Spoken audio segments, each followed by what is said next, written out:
subscribe to my channel. Hello friends, എല്ലാവർക്കും പുതിയൊരു വീഡിയോയിലേക്ക് സ്വാഗതം. അപ്പോൾ നമ്മൾ ഇന്ന് കാണാൻ പോകുന്നത് എങ്ങനെയാണ് ആൻമാക് സ്കിൽ അസസ്മെന്റ് അപ്ലൈ ചെയ്യുന്നതെന്നാണ്.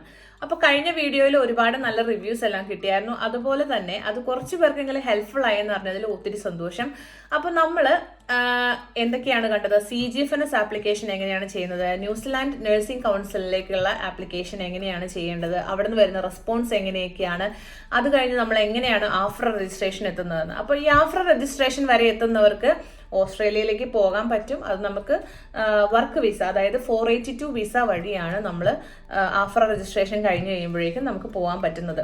അപ്പൊ നമ്മൾ ഇന്ന് നോക്കാൻ പോകുന്നത് ആൻമാക് സ്കിൽ അസസ്മെന്റ് ആണ്. അപ്പൊ നമ്മളൊരു PR ക്രൈറ്റീരിയ എന്നതാണ് ഈ ആൻമാക് സ്കിൽ അസസ്മെന്റ് എന്ന് പറയുന്നത്. അപ്പൊ നമ്മളൊരു PR വഴി ഓസ്ട്രേലിയയിലേക്ക് എൻ്റർ ചെയ്യാൻ ആഗ്രഹിക്കുന്നുണ്ടെങ്കിൽ നമുക്ക് ആൻമാക് സ്കിൽ അസസ്മെന്റ് മസ്റ്റ് ആയിട്ട് വേണം. അപ്പം നഴ്സിംഗിന് മാത്രമല്ല കേട്ടോ, വേറെ ഏത് പ്രൊഫഷണൽ കോഴ്സ് നമ്മൾ ചെയ്യുന്ന ആളാണെങ്കിലും നമുക്ക് ഓസ്ട്രേലിയയിലേക്ക് പോകുന്നതിന് നമുക്ക് ഒരു സ്കിൽ അസസ്മെന്റ് ചെയ്തിരിക്കണം. അപ്പൊ നമ്മുടെ നഴ്സിംഗിന്റെ സ്കിൽ അസസ്മെന്റ് ചെയ്യുന്നത് ആൻമാക് ആണ്, അതായത് Australian nursing and midwifery accreditation council.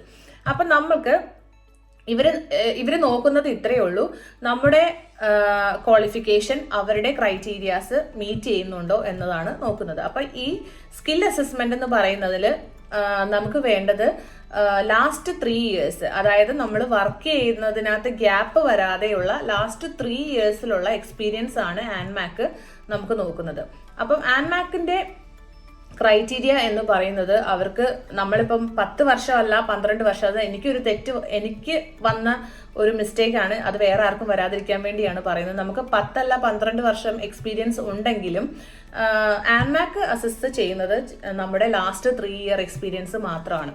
അപ്പോൾ നമുക്ക് അൺനെസസറി ആയിട്ട് ബാക്കിയുള്ള എക്സ്പീരിയൻസ് എല്ലാം സബ്മിറ്റ് ചെയ്ത് ടൈം കളയേണ്ട ആവശ്യമില്ല. അതാണ് എനിക്ക് വന്ന മിസ്റ്റേക്ക്. അപ്പം ഇനി അത് വേറൊരാൾക്ക് വരാതിരിക്കാൻ വേണ്ടിയാണ് ഞാനത് പറയുന്നത്. അപ്പം നമ്മൾ വിചാരിക്കേണ്ട നമ്മൾ ആൻമാക് വഴിയാണ് നമ്മുടെ സാലറി ആയിട്ട് ബന്ധമുള്ളതെന്ന്. നമ്മുടെ സാലറി എന്ന് പറയുന്നത് അത് വേറൊരു ക്രൈറ്റീരിയ ആണ്. അത് നമ്മൾ ഇന്റർവ്യൂ ഒക്കെ അറ്റൻഡ് ചെയ്യുമ്പോഴേക്കും നമ്മുടെ എക്സ്പീരിയൻസ് സർട്ടിഫിക്കറ്റ് എല്ലാം അവർ ചെക്ക് ചെയ്തിട്ട് അതിലാണ് നമ്മുടെ സാലറി സ്കെയില് അവർ തീരുമാനിക്കുന്നത്. അപ്പോൾ ആൻമാക്കും സാലറി സ്കെയിലുമായിട്ട് ഒരു ബന്ധവും ഇല്ല. നമുക്ക് ലാസ്റ്റ് 3 ഇയേഴ്സിലുള്ള എക്സ്പീരിയൻസ് മാത്രമേ ആവശ്യമുള്ളൂ ആൻമാക് സ്കിൽ അസസ്മെന്റ് ചെയ്യാൻ. അപ്പം അതിനുവേണ്ടി ഒരുപാട് സമയം കളയാതിരിക്കാൻ വേണ്ടിയാണ് നമ്മൾ ഇത് തന്നെ ആദ്യം പറയുന്നത്. അപ്പം ആൻമാക്കിന് നമ്മുടെ ക്രൈറ്റീരിയാസ് നമ്മുടെ ക്വാളിഫിക്കേഷൻ അവരുടെ ജോബ് ക്രൈറ്റീരിയ ആയിട്ട് എങ്ങനെയാണ് സാമ്യം ഉണ്ടോ, അല്ലെങ്കിൽ നമ്മൾ എന്തെങ്കിലുമൊക്കെ ക്രൈറ്റീരിയാസ് മീറ്റ് ചെയ്യേണ്ടി വരുമോ, ഇതാണ് നമ്മൾ ആൻമാക് നമ്മുടെ സ്കിൽ അസസ്മെന്റ് വഴി ഉദ്ദേശിക്കുന്നത്.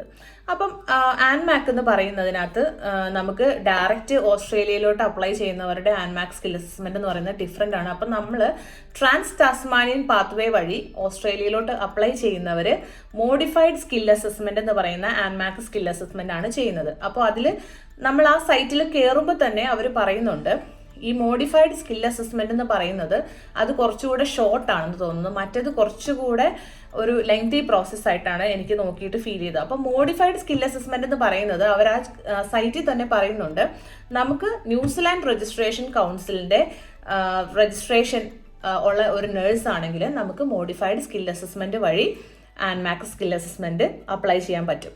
അപ്പം അതിൻ്റെ ക്രൈറ്റീരിയാസ് എന്തൊക്കെയാണ് നമുക്ക് വേണ്ടത്, ഇതെല്ലാമാണ് നമ്മൾ ഇന്ന് ഈ വീഡിയോയിലൂടെ കാണാൻ പോകുന്നത്. അപ്പോൾ കൂടുതൽ സമയം കളയാതെ നമുക്ക് വീഡിയോയിലേക്ക് പോകാം. അപ്പോൾ നമ്മൾ ഗൂഗിൾ സൈറ്റിൽ ആൻമാക് എന്ന് ടൈപ്പ് ചെയ്യുമ്പം നമുക്ക് Australian nursing and midwifery accreditation കൗൺസിലിൻ്റെ പേജ് ഓപ്പൺ ആക്കാം. അതിൽ അവർ പറയുന്നുണ്ട്, if you are intending to work in Australia, നമുക്ക് ഇമിഗ്രേഷൻ പർപ്പസിനായിട്ട് ആൻമാക് സ്കിൽ അസസ്മെൻറ്റ് ആവശ്യമുണ്ട്. അതിന് നമുക്ക് വേണ്ടത് സ്കിൽ മൈഗ്രേഷൻ സർവീസസ് ആണ്. അപ്പോൾ അത് ക്ലിക്ക് ചെയ്യാം. ആ പേജിൽ അവർ പറയുന്നുണ്ട് ആൻമാക്കിൻ്റെ ടൈം എന്ന് പറയുന്നത് 5 to 6 വീക്സ് ആണ്. അതായത് എല്ലാ പേപ്പേഴ്സും അപ്ലോഡ് ചെയ്തതിന് ശേഷം 5 to 6 വീക്സ് ആണ് നമ്മുടെ അസസ്മെൻറ്റ് ടൈം എന്ന് പറയുന്നത്. അതുപോലെ ഒരുവിധപ്പെട്ട പ്രയോറിറ്റി സർവീസസും ആൻമാക് ചെയ്ത് കൊടുക്കുന്നില്ല. പിന്നെ അത് ഫസ്റ്റ് ഇൻ ഫസ്റ്റ് ഔട്ട് പ്രോസസ്സിൽ, അതായത് നമ്മൾ എന്നാണോ അപ്ലൈ ചെയ്തത് അതനുസരിച്ചിട്ട് മാത്രമാണ് ആൻമാക്കിൻ്റെ പ്രോസസ്സ് നടക്കുന്നത്. അപ്പോൾ നമുക്ക് വേണ്ടത് സ്കിൽഡ് മൈഗ്രേഷൻ സർവീസസിൽ ഏത് ഓപ്ഷനാണെന്ന് നോക്കാം. അപ്പോൾ സ്കിൽഡ് മൈഗ്രേഷൻ സർവീസസിൽ നമുക്ക് വേണ്ടത് nursing and midwifery skill assessment ആണ്. ഡയറക്റ്റ് കെയർ സ്കിൽ അസസ്മെൻ്റ് എന്ന് പറയുന്നത് നമ്മൾ HCA അല്ലെങ്കിൽ ഹെൽത്ത് കെയറായിട്ട് വർക്ക് ചെയ്യുന്നവർക്കാണ്. അപ്പോൾ നമുക്കിതിൽ മോഡിഫൈഡ് സ്കിൽ അസസ്മെൻ്റ് ആണ് വേണ്ടത്. അതായത് നമ്മൾ trans Tasmanian mutual recognition act വഴി അപ്ലൈ ചെയ്യുന്നത് കൊണ്ട്, അതായത് ന്യൂസിലാൻഡ് നഴ്സിംഗ് രജിസ്ട്രേഷൻ ഉള്ളവർക്ക് അപ്ലൈ ചെയ്യാൻ പറ്റുന്ന ഒരു സൈറ്റാണ് മോഡിഫൈഡ് സ്കിൽ അസസ്മെൻ്റ് എന്ന് പറയുന്നത്. അപ്പം മോഡിഫൈഡ് സ്കിൽ അസസ്മെൻറ്റിന് നമ്മൾ ക്വാളിഫൈഡ് ആണെന്ന് പറയുന്നത് നമ്മുടെ നഴ്സിംഗ് രജിസ്ട്രേഷൻ ഫ്രം ന്യൂസിലാൻഡ് ഉള്ളതുകൊണ്ട്.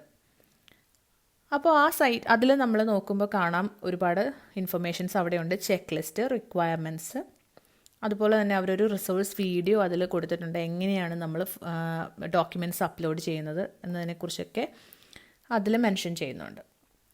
അപ്പോൾ അത് നന്നായിട്ട് വായിച്ച് നോക്കി ചെയ്യാൻ ശ്രമിക്കുക. അപ്പോൾ എന്തെങ്കിലും ഒരു ഡൗട്ട് ഉണ്ടെങ്കിൽ നമുക്ക് ഈ വീഡിയോയുടെ താഴെ കമൻ്റായിട്ട് ഇടുവാണെങ്കിൽ എനിക്ക് റെസ്പോണ്ട് ചെയ്യാൻ പറ്റും. അല്ലാതെ തന്നെ എല്ലാം ഡയറക്റ്റായിട്ട് തന്നെയാണ് ആ ഇൻഫർമേഷൻ അവിടെ കൊടുത്തിട്ടുള്ളത്. അപ്പം സ്റ്റെപ്പ് 1 പറഞ്ഞിരിക്കുന്നത് എങ്ങനെയാണ് നമ്മൾ ഇത് സ്റ്റാർട്ട് ചെയ്യുന്നത് അതിനെക്കുറിച്ചൊക്കെയാണ്. സ്റ്റെപ്പ് 2 എന്ന് പറയുന്നത് നമ്മൾ എങ്ങനെയാണ് നമ്മുടെ ഡോക്യുമെൻറ്റ്സ് കളക്ട് ചെയ്യുന്നത്, ഏതൊക്കെ ക്രൈറ്റീരിയയിലുള്ള സ്കാൻഡ് കോപ്പീസാണ് ഇവിടെ ആവശ്യമുള്ളത്, അതിനെക്കുറിച്ചൊക്കെ പറഞ്ഞിട്ടുണ്ട്. അപ്പോൾ പാസ്പോർട്ടും കാര്യങ്ങളും, any change in the name document, അതെല്ലാം എങ്ങനെയൊക്കെയാണ് അതിനെക്കുറിച്ചുള്ള ഡീറ്റെയിൽഡ് ആയിട്ടുള്ള ഇൻഫർമേഷൻ ആ സപ്പോർട്ടിംഗ് ഡോക്യുമെൻറ്റ്സിൽ നമ്മളൊന്ന് ക്ലിക്ക് ചെയ്യുമ്പോൾ തന്നെ നമുക്ക് അവിടെ അവൈലബിൾ ആണ്. പിന്നെ പ്രൊഫഷണൽ റെഫറൻസസ്, ഇതൊക്കെ നമ്മൾ ഡീറ്റെയിൽ ആയിട്ട് ആ ചെക്ക് ലിസ്റ്റ് നമ്മൾ നോക്കുന്നുണ്ട്. അപ്പം അതിൽ കൂടുതലായിട്ട് ഡീറ്റെയിൽ ആയിട്ട് സംസാരിക്കാം. അപ്പോൾ ഇതൊക്കെയാണ് നമ്മൾ ആ പേജ് ഓപ്പൺ ആകുമ്പോൾ തന്നെ നമുക്ക് കാണുന്നത്. ഏജൻറ്റ് ഡിക്ലറേഷൻ എന്ന് പറയുന്നത് നമുക്ക് പകരം ഇപ്പോൾ ഏതെങ്കിലും ഒരാളാണ് നമുക്ക് ചെയ്തു തരുന്നത്. അതായത് ഒരു ഏജൻറ്റ്, അങ്ങനെയുള്ളവർക്കാണ് ആ ഏജൻറ്റ് ഡിക്ലറേഷൻ ഫോമിൻ്റെ ആവശ്യമുള്ളത്. ശരിക്കും പറഞ്ഞു കഴിഞ്ഞാൽ നമുക്കിത് ഒറ്റയ്ക്ക് ചെയ്യാവുന്ന കാര്യമേ ഉള്ളൂ. അപ്പോൾ ഇങ്ങനെ ഒരുപാട് വീഡിയോസ് യൂട്യൂബിലുണ്ട്. അപ്പോൾ അത് ഹെൽപ്ഫുള്ളാണ്, ഒരു ഏജൻറ്റിൻ്റെ ആവശ്യമില്ല. സ്റ്റെപ്പ് 3 എന്ന് പറയുന്നത് അതിനകത്ത് നമ്മളൊരു അക്കൗണ്ട് ക്രിയേറ്റ് ചെയ്യുന്നതിനെക്കുറിച്ചും, സ്റ്റെപ്പ് 4 എന്ന് പറയുന്നത് നമ്മളതിൻ്റെ ഓൺലൈൻ ഡോക്യുമെൻറ്റ്സ് എല്ലാം കംപ്ലീറ്റ് ചെയ്ത് അതിൻ്റെ പേയ്മെൻറ്റും കാര്യങ്ങളും അങ്ങനെയുള്ള കാര്യങ്ങളെക്കുറിച്ചൊക്കെയാണ് സംസാരിക്കുന്നത്. അപ്പോൾ നമ്മൾക്ക് ചെക്ക് ലിസ്റ്റ് നോക്കാം. ചെക്ക് ലിസ്റ്റിൽ നമുക്ക് കാണാൻ പോകുന്നത് മോഡിഫൈഡ് അസസ്മെൻറ്റിൻ്റെ ചെക്ക് ലിസ്റ്റ് മാത്രം നമുക്ക് ആവശ്യമുള്ളൂ. അപ്പോൾ അത് മാത്രമാണ് നമ്മൾ നോക്കുന്നത്. അതിൽ ഫസ്റ്റ് തിങ് എന്ന് പറയുന്നത് എല്ലാ കാര്യത്തിലും ഉള്ള പോലെ തന്നെ നമ്മുടെ പാസ്പോർട്ടാണ്. പാസ്പോർട്ടിൻ്റെ നമ്മുടെ ബയോഡാറ്റ അടങ്ങിയിട്ടുള്ള ഇൻഫർമേഷൻസ്, അതായത് നമ്മുടെ പാസ്പോർട്ടിൻ്റെ ഒരു സൈഡിലുള്ള പേരും കാര്യങ്ങളും, അതിൻ്റെ പോലെ തന്നെ ഏറ്റവും ലാസ്റ്റ് പേജായിട്ടുള്ള നമ്മുടെ അഡ്രസ്സും കാര്യങ്ങളും, ഈ 2 പേജും ഒരുമിച്ചുള്ള ഒരു നല്ല ക്ലിയർ ആയിട്ടുള്ള കോപ്പി, കളർ കോപ്പിയാണ് നമുക്ക് ഈ സൈറ്റിലേക്ക് അപ്ലോഡ് ചെയ്ത് കൊടുക്കേണ്ടത്. അപ്പോൾ നമുക്ക് CGFNSന് വേണ്ടി എടുത്ത ആ അറ്റസ്റ്റഡ് കോപ്പീസ് തന്നെ നമുക്കിതിൽ അപ്ലോഡ് ചെയ്ത് കൊടുക്കാം. ഇപ്പോൾ വേറെ ഒരു ഡോക്യുമെൻറ്റിൻ്റെ ആവശ്യം വരുന്നില്ല. അതുപോലെ ക്വാളിഫിക്കേഷൻ എന്ന് പറയുന്നത് നമ്മുടെ ഗ്രാജുവേഷൻ സർട്ടിഫിക്കറ്റും പിന്നെ നമ്മുടെ ട്രാൻസ്ക്രിപ്റ്റ് എന്ന് പറയുമ്പോൾ നമുക്ക് recent dated and signed by the principal ആയിരിക്കണം. അപ്പം അത് നമ്മുടെ പഴയ ട്രാൻസ്ക്രിപ്റ്റ് വെച്ചിട്ട് കാര്യമില്ല, നമുക്ക് പുതിയൊരു ട്രാൻസ്ക്രിപ്റ്റ് തന്നെ വേണം. അപ്പോൾ ഇതാണ് നമ്മുടെ ക്വാളിഫിക്കേഷനിൽ അപ്ലോഡ് ചെയ്ത് കൊടുക്കേണ്ടത്. പിന്നെ വർക്ക് എക്സ്പീരിയൻസ് എന്ന് പറയുമ്പോൾ നമ്മുടെ പ്രൊഫഷണൽ റെഫറൻസ് എന്ന് പറഞ്ഞിട്ട് ഇതിലൊരു ടെംപ്ലേറ്റ് അവൈലബിൾ ആണ്. ആ ടെംപ്ലേറ്റ് അനുസരിച്ചിട്ടുള്ള പ്രൊഫഷണൽ റെഫറൻസ് ഫോമാണ് നമ്മൾ നമ്മുടെ ലൈൻ മാനേജറിൻ്റെ കയ്യിൽ നിന്ന് ഫില്ല് ചെയ്ത് വാങ്ങേണ്ടത്. അതുപോലെ അതിൽ നമ്മുടെ എക്സ്പീരിയൻസ് എന്ന് പറയുന്നത് അനസ്കോ കോഡ് അടക്കം മെൻഷൻ ചെയ്യണം. അതായത് സപ്പോസ് ഇപ്പോൾ നമ്മുടെ എക്സ്പീരിയൻസ് സർജറി ആണെങ്കിൽ സർജിക്കൽ അനസ്കോ കോഡാണ് നമ്മളവിടെ മെൻഷൻ ചെയ്യേണ്ടത്. അപ്പോൾ അതിനെക്കുറിച്ചൊക്കെ നമ്മൾ ടെംപ്ലേറ്റ്സ് കാണുമ്പോൾ സംസാരിക്കാം. അതുപോലെ ഏജൻറ്റ് ഡിക്ലറേഷൻ, ഇഫ് നമ്മൾ ഒരു ഏജൻറ്റ് ത്രൂ ആണ് ചെയ്യുന്നതെങ്കിൽ അതിലൊരു ഏജൻറ്റ് ഡിക്ലറേഷൻ ഉണ്ട്, അത് ചെയ്യണം. പിന്നെ ഇതിൻ്റെ ജസ്റ്റ് താഴെയായിട്ട് അവർ മാൻഡേറ്ററി റിക്വയർമെൻ്റ് ആയിട്ട് പറയുന്നുണ്ട്, നമുക്ക് നമ്മൾ ഏതൊക്കെ പ്രൊഫഷണൽ റെഫറൻസ് ഫോമാണോ സബ്മിറ്റ് ചെയ്യുന്നത് ആ പറഞ്ഞ സ്ഥലത്തെ, അതായത് സപ്പോസ് ഞാനിപ്പോൾ UK വർക്ക് ചെയ്യുന്നതെങ്കിൽ ഇവിടുത്തെ NMCയിൽ നിന്നുള്ള വെരിഫിക്കേഷൻ അവർക്ക് കിട്ടണം. അതായത് നമ്മൾ എന്തൊക്കെ ഡോക്യുമെൻറ്റ്സ് ആണോ അപ്ലോഡ് ചെയ്യുന്നത് ആ നഴ്സിംഗ് രജിസ്ട്രേഷൻ കൗൺസിലിലേക്ക് ആൻമാക് ഒരു വെരിഫിക്കേഷൻ മെയിൽ അയക്കും. അതിന് അവർക്ക് റെസ്പോൺസ് കിട്ടണം. അപ്പം നമ്മൾ അതേ സമയം തന്നെ ഗുഡ് സ്റ്റാൻഡിങ്ങിനായിട്ട് അപ്ലൈ ചെയ്യേണ്ട ആവശ്യം വരുന്നുണ്ട്. നമ്മൾ ഏതൊക്കെ പേപ്പേഴ്സാണ് സബ്മിറ്റ് ചെയ്യുന്നതെന്നനുസരിച്ചിട്ട്. അപ്പോൾ അത് സബ്മിറ്റ് ചെയ്താൽ മാത്രമാണ് കറക്റ്റായിട്ട് ആൻമാക്കിന് റെസ്പോൺസ് കിട്ടുകയുള്ളൂ. അതുപോലെ അതിൻ്റെ താഴെ തന്നെ പറഞ്ഞിട്ടുണ്ട് നമുക്ക് വേണ്ട ഡോക്യുമെൻറ്റ്സൊക്കെ ഏതൊക്കെ ക്രൈറ്റീരിയ അനുസരിച്ചിട്ടാണ് അപ്ലോഡ് ചെയ്യേണ്ടത്. അത് 600 DPIയിലായിരിക്കണം, അതുപോലെ PDF ഫോമിലായിരിക്കണം, അതുപോലെ ഫോട്ടോസ് എല്ലാം JPG PNG ഫോർമാറ്റ് ആയിരിക്കണം. ഇതാണ് നമ്മുടെ സാമ്പിൾ പ്രൊഫഷണൽ റെഫറൻസ്. അത് നമുക്ക് ഡൗൺലോഡ് ചെയ്യാൻ ഓപ്ഷനുണ്ട്.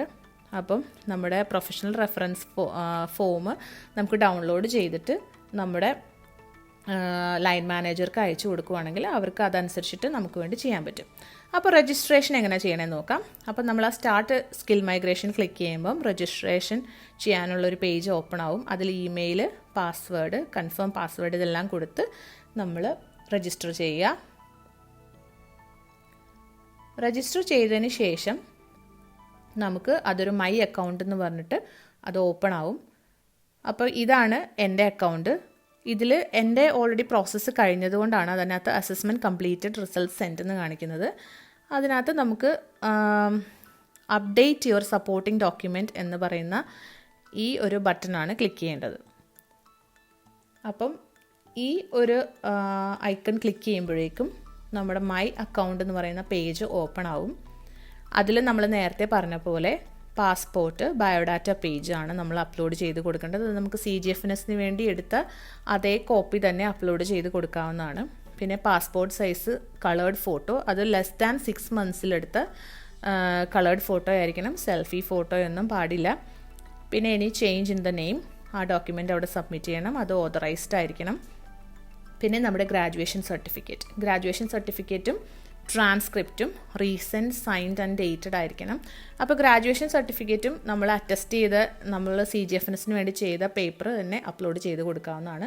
ട്രാൻസ്ക്രിപ്റ്റ് പക്ഷേ recent dated and signed from the principal ആയിരിക്കണം. അപ്പോൾ നമുക്ക് എത്ര ഡോക്യുമെൻറ്റ്സ് ഉണ്ടോ ഇതിനെല്ലാം അപ്ലോഡ് ചെയ്ത് കൊടുക്കാനുള്ള സെപ്പറേറ്റ് ഓപ്ഷൻ അതിൽ അവൈലബിൾ ആണ്. അപ്പോൾ അതിന് ചെയ്ത് കൊടുക്കാവുന്നതാണ്. അതിന് തൊട്ട് താഴെ തന്നെ പ്രൊഫഷണൽ റെഫറൻസസ്. അപ്പം നമ്മൾ ഒരു സാമ്പിൾ ഫോം ഇതിലുണ്ട്. അത് നമുക്ക് ഡൗൺലോഡ് ചെയ്തിട്ട് നമ്മുടെ ലൈൻ മാനേജറിൻ്റെ കയ്യിൽ നിന്ന് വിത്ത് അനസ്കോ കോഡുള്ള പ്രൊഫഷണൽ റെഫറൻസ് ഇതിൽ അപ്ലോഡ് ചെയ്ത് കൊടുക്കണം. പ്രൊഫഷണൽ റെഫറൻസ് എന്ന് പറയുമ്പോൾ അതിന് ഒരുപാട് ക്രൈറ്റീരിയാസ് ഉണ്ട്. So professional reference official letter ഹെഡിൽ ഇമ്മീഡിയറ്റ് ലൈൻ മാനേജർ തന്നെയായിരിക്കണം അത് റെഫറൻസ് ചെയ്യേണ്ടത്. അതിൽ recent dated and signed original സിഗ്നേച്ചറും അതുപോലെ തന്നെ അവരുടെ വർക്ക് ഇമെയിലിൽ നിന്ന് തന്നെ ആയിരിക്കണം അത് നമുക്ക് ടൈപ്പ് ചെയ്ത് കിട്ടേണ്ടത്. അതർവൈസ് നമ്മുടെ വെബ് ബേസ്ഡോ അല്ലെങ്കിൽ യാഹൂ, ജിമെയിൽ ഇതൊന്നും അവർ ആക്സെപ്റ്റ് ചെയ്യുന്നതല്ല. ഇതാണ് നമ്മുടെ ഒരു സാമ്പിൾ ആൻമാക്കിൻ്റെ റെഫറൻസ് ഫോം എന്ന് പറയുന്നത്. ഇത് നമുക്ക് ഡൗൺലോഡ് ചെയ്യാൻ ഓപ്ഷൻ ഉണ്ട്. അപ്പോൾ ഇത് ഡൗൺലോഡ് ചെയ്തിട്ട് നമുക്ക് ലൈൻ മാനേജർക്ക് കൊടുക്കാം. പിന്നെ അനസ്കോ കോഡ് എന്താണെന്ന് ചോദിക്കുകയാണെങ്കിൽ അതിൻ്റെ തൊട്ട് താഴെ തന്നെ നമുക്ക് ഏതൊക്കെ അനസ്കോ കോഡ് ആണെന്നുള്ളത് മെൻഷൻ ചെയ്തിട്ടുണ്ട്. അപ്പോൾ നമ്മുടെ കൺസേൺ ഡിപ്പാർട്ട്മെൻറ്റ് ഏതാണെന്ന് നമുക്ക് വായിച്ച് നോക്കി സെലക്ട് ചെയ്തിട്ട് നമുക്ക് അത് മെൻഷൻ ചെയ്ത് നമ്മുടെ ലൈൻ മാനേജറിനോട് പറയാം. അല്ലെങ്കിൽ ലൈൻ മാനേജർക്ക് തന്നെ അത് സെർച്ച് ചെയ്യണമെങ്കിൽ അത് സെർച്ച് ചെയ്യാം. ആൻമാക് സ്കിൽ അസസ്മെൻ്റ് ഫീ ഷെഡ്യൂൾ എന്ന് പറയുന്നത് $395 ആണ്. വൺസ് നമ്മുടെ അസസ്മെൻറ്റ് കംപ്ലീറ്റ് ചെയ്ത് കഴിയുമ്പോഴേക്കും പിന്നെ നമ്മുടെ സൈറ്റിൽ വരുന്നത് assessment completed and result send എന്നാണ്. അപ്പം നമുക്ക് റിസൾട്ട്സ് മെയിലിലാണ് വരുന്നത്. വീഡിയോ ഇഷ്ടമായെങ്കിൽ ഉറപ്പായിട്ടും ലൈക്ക് ചെയ്യാൻ മറക്കരുത്, ഷെയർ ചെയ്ത് കൊടുക്കണം. നിങ്ങളുടെ ഫ്രണ്ട്സിന് എല്ലാവർക്കും ഹെൽപ്ഫുൾ ആവട്ടെ. അതുപോലെ തന്നെ ഇനി നല്ലൊരു ഇൻഫോർമേറ്റീവ് വീഡിയോ ആയിട്ട് വരുന്നതായിരിക്കും. എല്ലാവർക്കും by. Subscribe to my channel.